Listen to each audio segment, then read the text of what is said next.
एक एक करके कुछ दृश्य बताता हूँ और उन दृश्यों से कोई बहुत महत्वपूर्ण बात स्पष्ट होती है। भूरी बाई एक समृद्ध महिला, जिसके बारे में ओशो ने कहा कि समृद्ध, राजस्थान की, काफ़ी साल पहले की बात होगी। हम कुछ सन्यासी कहीं से निकले तो नाथ द्वारा में भूरी बाई रहती, तो हम उनके आश्रम गए। कुम्हारों की गली में उनका आश्रम था। तो जब हम वहाँ गए तो काफ़ी बड़े कमरे में काफ़ी लोग बैठे थे। बाहर बरामदे में भी लोग थे। हारमोनियम पे कोई भजन गा रहा था। भूरी बाई बैठी थी। हम लोगों ने प्रणाम किया, वहाँ बैठ गए। उस वक्त चाय बन रही थी। ऐसा कहा जाता था कि भूरी बाई के यहाँ जो चाय बनती थी, एक डेगची में, एक राजस्थानी बर्तन होता है, तो वो छोटे से बर्तन में चाय बनती है, लेकिन जितने लोग आते सब पी लेते हैं उसमें, और हमने भी पी। लोगों का आना जाना, भजन, भूरी बाई का बात करना, चहल पहल। दूसरा दृश्य,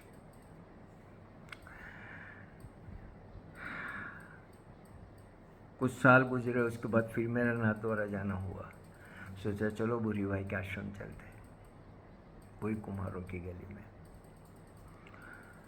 गए। वहाँ पे सुनसान, भूरी बाई जा चुकी थी। अब उस जो उनका पहले माले पे कमरा था, बरामदा था, और जहाँ पे सारे सत्संग वगैरह होते थे, वहाँ तो नहीं, एक छोटे से कमरे में हमें, वहाँ पे कोई लोग रह रहे थे और वो परिवार था जो हमें एक छोटे से कमरे में ले गए। उस छोटे से कमरे में एक छोटी सी जगह पे भूरी बाई का चित्र लगा था और ओशो का चित्र लगा था। बाकी वहाँ कुछ भी नहीं था। एक और दृश्य पे आइए। 1974 के पहले कोरेगांव पार्क। अब जिन लोगों ने उस समय का कोरेगांव पार्क देखा, उनको पता है कि वो एक बियाबान था, मनुष्य वहाँ नहीं दिखता था, क्योंकि वो जगह सिर्फ राजाओं के बंगलों की थी और वो गुड़ रेस के दिनों में आते थे, और बाकी तो बड़े बड़े पेड़ और सुनसान।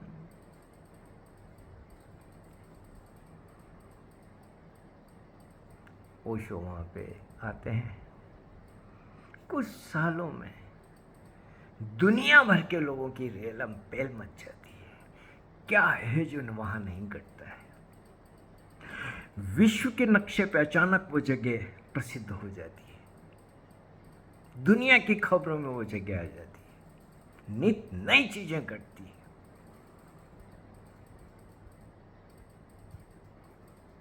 और एक दिन ओशो वहां से चले जाते हैं। कुछ सप्ताह लगते हैं उस जगह को सुनसान होने में। जो बुद्धा हाल बनाया गया था, कुछ दिन लगे उसको तोड़ दिया गया। जितना भी बहुत सारा निर्माण था और बहुत सारी जो चकाचौंध थी,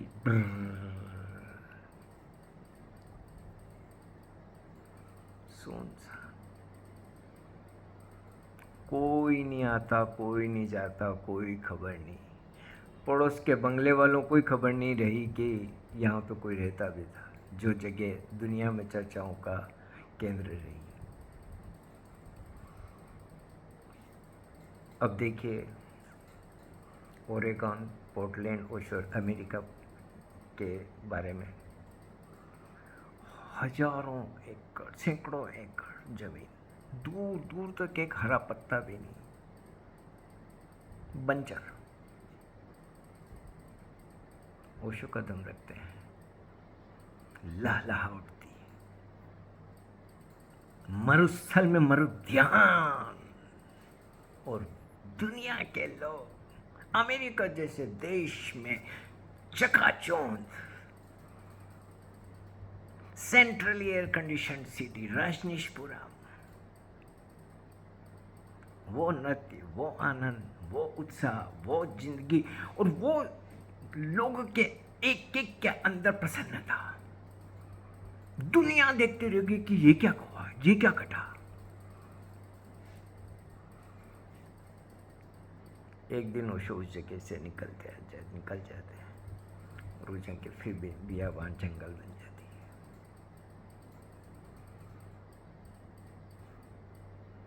मनाली ओशो आते हैं स्पन रिजॉर्ट में। अब किसको पता था कि मनाली में कोई स्पन रिजॉर्ट भी है। जो कोई ट्रेवलिंग करते हो जाते हैं तो वो जाते आते हो, बाकी तो किसी को पता नहीं। लेकिन जैसे ही वहाँ ओशो ठहरे कि दुनिया भर के पत्रकार, प्रेस कॉन्फ्रेंस, प्रवचन, लोगों का आना जाना, फिर ओशो मनाली से चले जाते हैं। स्पन रिजॉर्ट है कि नहीं है किसी को पता नहीं।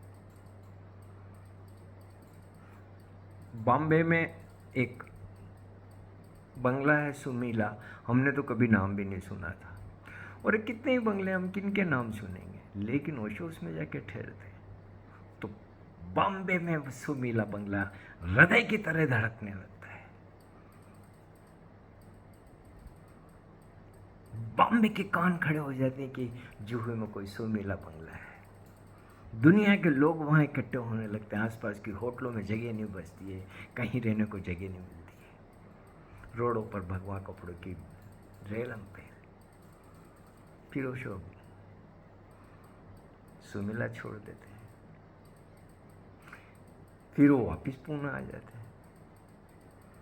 फिर तेज गति से निर्माण, फिर दुनिया भर के लोग, फिर सभाएं, फिर क्या नहीं।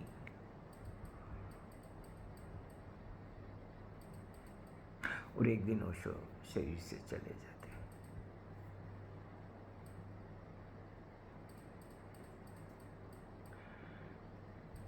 ओशो की देह का जादू है। वो देह के साथ ही घटता है, देह के बिना वो नहीं घटता है। इसीलिए तो ओशो बार बार जोर देते थे सबको कि जब तक मैं शरीर में हूँ इस अवसर को चूको मत, क्योंकि वो एक बहुत बड़ा अवसर है शिष्यों के लिए, रूपांतरण की प्यास से भरे हुए साधकों के लिए। निश्चित रूप से देह का बेहद महत्व है, और जो जादू घटता है वो देह के आसपास घटता है।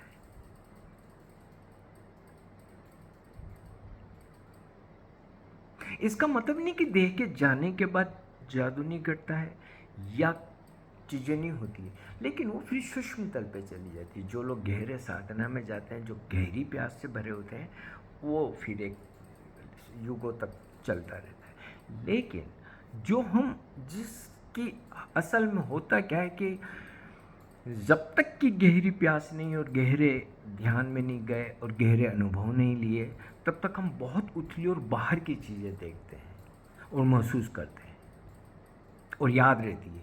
अब निश्चित ओशो के पास जब जो कुछ हो रहा था तो ओशो के होने से हो रहा था। अब कोई कहे कि अब वापस वैसा क्यों नहीं हो रहा है, वो नहीं हो सकता। कोई कहे कि स्पन रिजॉर्ट में वैसा क्यों नहीं हो रहा है, कि ओरेगन पोर्टलैंड में वैसा क्यों नहीं हो रहा है, कि सुमिला में क्यों नहीं हो रहा है, कि नाथद्वारा में क्यों नहीं हो रहा है, कि जेतवन में अब क्यों नहीं हो रहा है। कैसी चर्चा करते हैं ओशो जेतवन के, जब बुद्ध वहाँ हुआ करते थे। अब किसी को पता है जेतवन कहाँ है?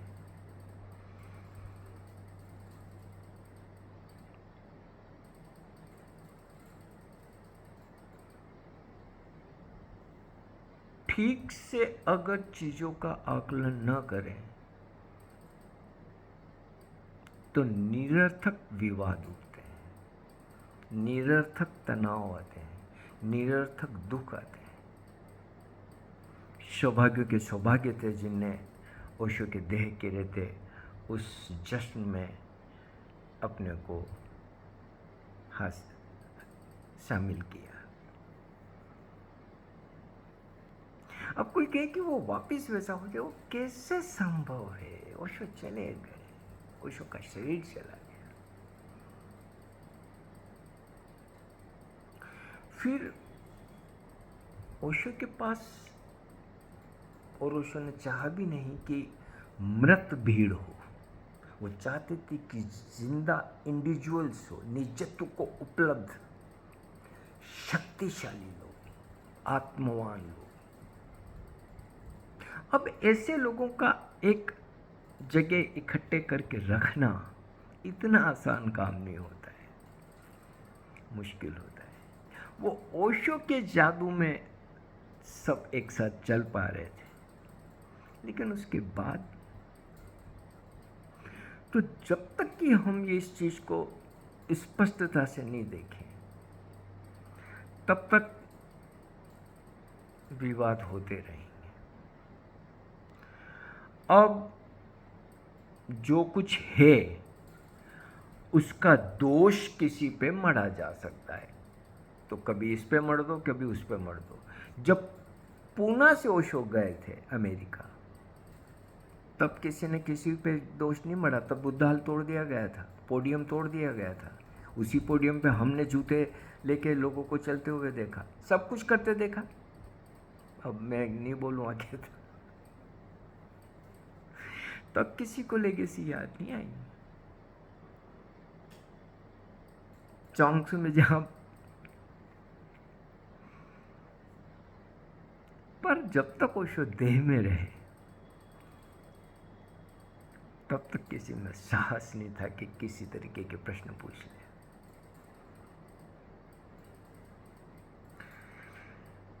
शिष्यत्व जो घटता है, समर्पण, यस मास्टर यस, और ये यस का भाव भीतर गहरा होता है, तो हर जगह फिर मास्टर ही मास्टर होता है, उसी की जगह होती है। एक हिंदी प्रवचन में ओशो ने यह बात कही कि जब एक किसी ने प्रश्न भेजा बाहर से कि आज भी सुबह आप आए, तब सुबह प्रवचन देते थे ओशो, आज भी सुबह आप आए होंगे, आज भी ऐसी सभा होगी, लेकिन मैं वहाँ नहीं हूँ। तो ओशो उस प्रवचन में ही याद दिलाते कि तुम जहाँ मौन में गहरे उतरोगे वहाँ मेरी ही सभा होगी, और तुम यहाँ बैठ के अगर मौन में नहीं जाते हो तो फिर मेरी सभा में शामिल नहीं हो पाते हो। और जहाँ तक मैनेजमेंट की बात है, अब मैनेजमेंट जैसी होते हैं। मैंने लक्ष्मी का भी देखा, मैंने जयंती भाई का भी देखा, मैंने कौन कौन से भाई बहनों सबका देख लिया। कमी बेशी सब में रहती है, ये तो कमी बेशी तो आवश्यक अंग है जीवन की। अब किसी कमी बेशी को रेखांकित करके किसी को बिल्कुल कटघरे में खड़े करना, ये तो नियत का सवाल है। आप ऐसा करना चाह रहे हो, आप किसी तरीके से एक व्यक्ति को विक्टिम बनाना चाह रहे हो तो करो, वो तो कोई दिक्कत नहीं है। ऐसी ही राजनीति होती है, ऐसी ही राजनीति बाहर के जगत में ही दौड़ा भागी चल रही है कि किसी एक को किसी बात पे लपेट दो, और उसके 50 अच्छे कामों पर ध्यान देने की जरूरत नहीं है, देते भी नहीं है। जब अंदर विद्वेष आ जाता है, नफरत आ जाती है, दुश्मनी आ जाती है, तो फिर चीज़ों को उसी तरीके से रंगने लगता है। और फिर केस कितनी बहाने आ जाते हैं, कभी ये बहाना आ जाता है, कहाँ पर झगड़ा ही करना हो तो किसी भी बहाने आ जाता है। जब झगड़ा अंदर आ जाता है तो बहाना तो कोई भी मिल जाता है। आज ही मैं बस में गया था और मैं वापस आने वाला था, बस में बैठा था, काफ़ी गर्मी थी, थका हुआ भी था क्योंकि सुबह 4 बजे उठ के निकल गया था, तो वो 2-4 दिन से तबीयत ठीक नहीं है तो मुश्किल भी था। लेकिन 2 बस एक ही रूट पे चलने वाली 2 बसों में टाइम को लेके, क्योंकि 10-15 मिनट वो लोग आगे पीछे होते हैं तो उनको जो भी सवारियाँ मिलती है, तो ऐसे झगड़े वो सारे ही झगड़ पड़े, कंडक्टर, ड्राइवर और पता नहीं कौन कौन। पुलिस को आना पड़ा, पुलिस सबको उठा के ले गए, हम बस में बैठे हुए हैं।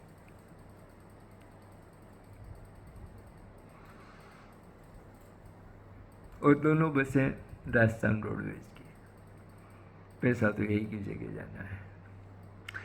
तो झगड़ने का अगर अंदर विष है तो बहाने कुछ भी ढूंढेगा, और कोई भी बहाने ढूंढ के वो विष बाहर आएगा। बाकी कोई ये कहे कि ओशो के शरीर में जो शरीर के होते जो उनके आसपास खिलावट थी वो फिर से आ जाए, वो ऐसा नहीं संभव है। ऐसा संभव होता तो फिर ओशो के बुद्ध शरीर का इतना महत्व नहीं होता। फिर ओशो बार बार जोर नहीं देते कि मेरे शरीर में रहते यहाँ मेरे पास रहो।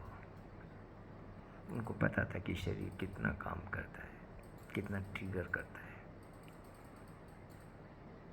ट्रिगर वो बाद में भी करते रहते, लेकिन फिर उसके लिए थोड़ा सा मामला सूक्ष्म हो जाता है, थोड़ा सा मामला गहरा चला जाता है। तो कुछ दृश्य दिखाए, कुछ बात बताई, अच्छी लगे तो बहुत सुंदर, नहीं लगे तो